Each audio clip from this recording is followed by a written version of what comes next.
President Trump in Reno promising to enact Operation Aurora, a proposed mass deportation effort to crack down on illegal alien gangs. This as millions more aliens stream into our country through our wide open borders, incentivized by Kamala Harris, the border czar, and Joe Biden, the president. It's putting a major strain on resources in cities and towns across America, basically bankrupting city budgets. Here to discuss this further, Sheriff of Pinal County, Arizona, Mark Lamb. Also with us, the president of Strellmark Business Development Consultants, Hillary Fordwich. Thanks, guys, so much for joining us. Pleasure.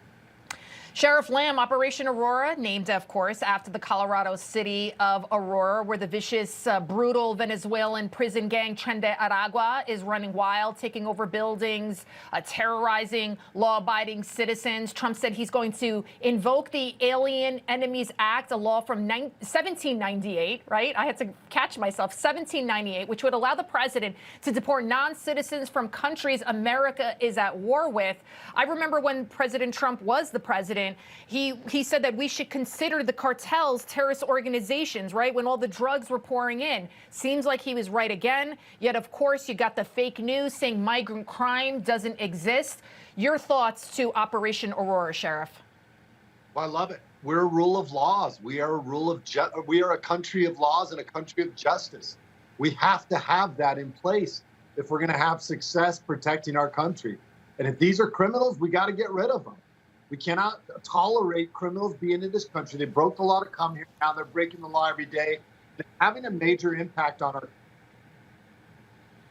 It is having a major impact in every which way. You've got hospital rooms, hospital emergency rooms. They're overwhelmed, Hillary, right? You've got schools, they're overwhelmed. And then you've got people that have been victimized by the hurricanes. They're trying to apply for FEMA aid online.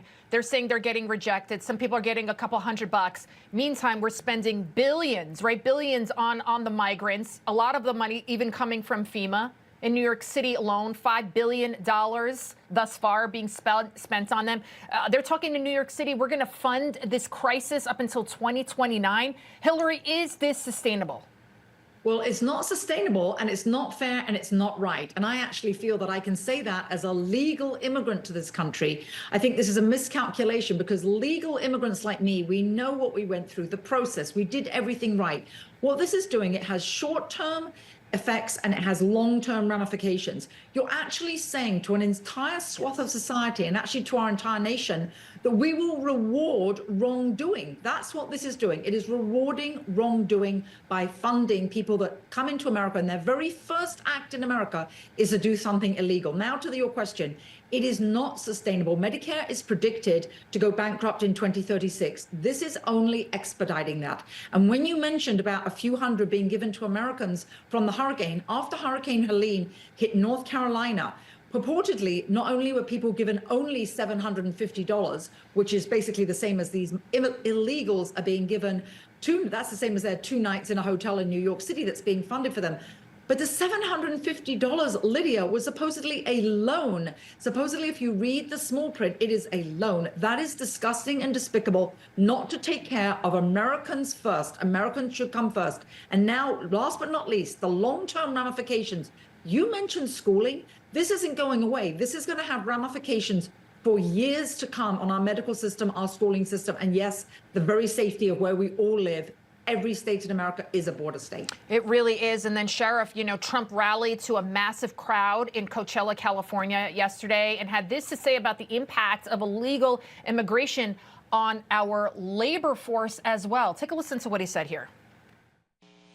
Kamala's mass migrant invasion is also placing crippling burdens on local communities and stealing jobs, resources, and opportunity from African American and Hispanic American citizens. These people coming in are taking the jobs of African Americans that have had it a long time. They're replacing people that have been in these jobs for a long time, doing a good job, not bothering anybody. They're living out their lives and they're being fired. Sheriff, of course, you're going to have the fake news. They're going to jump on it and say, no, he's being racist, this and that. But what do you think about what he said there? Is he right? He's right. Look, this disproportionately affects low-income communities. It disproportionately affects blacks and Hispanics, and also low-income whites and any other race as well. what it's doing is it allows people to hire people that they pay under the table. They don't have to pay the taxes, which allows them to hire at a much lower rate, which ultimately affects the workforce. We need people that can go out and get a job and not have to worry about people that came to this country illegally that will take a job for next to nothing. Remember, these people come from countries where they might have gotten $1, $2 an hour, maybe even $2 or $3 a day, let alone $15 an hour under the table. So they're gonna prey on the desperation, and ultimately it's gonna have an impact on our workforce, and it will disproportionately affect the lower income communities. And you're seeing where they're also putting the migrant centers. They're putting them in the lower income communities. And then you're seeing American citizens that are suffering. They're living in these dilapidated apartment complexes. They need help. They need the government to come in, and they're not being helped. But then they're seeing illegal aliens being put up in fancy hotels. And as we talked about with both of us, we know this now, the migrant crisis, it's in our backyard.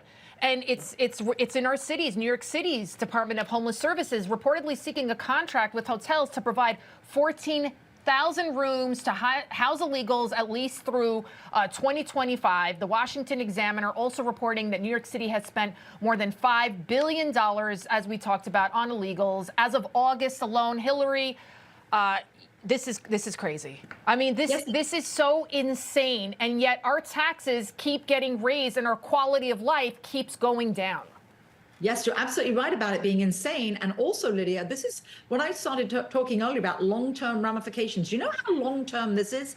Those hotels have been decimated and destroyed. One of the many reasons they need to renew the contract, and by the way, the National Association of Hotels in New York, they're behind all this, and they are employing full-time people just to manage these contracts, is that the hotels will never be able to be used unless they're totally, utterly gutted and reconstructed in terms of for a regular tourist. So these hotels want to perpetuate those contracts because that's the only way they will even stay viable. There have been many interviews with employees from those hotels saying the rooms will never be able to be used for a regular tourist ever again. So this is a long-term problem for New York, Lydia. It's not going away anytime soon. And for people watching this at home saying, "Whoa, thank God I don't live in New York," guess what? It's coming to a town near you. Look what happened to Aurora. You know, Denver, sanctuary city. Aurora isn't, and look what happened there.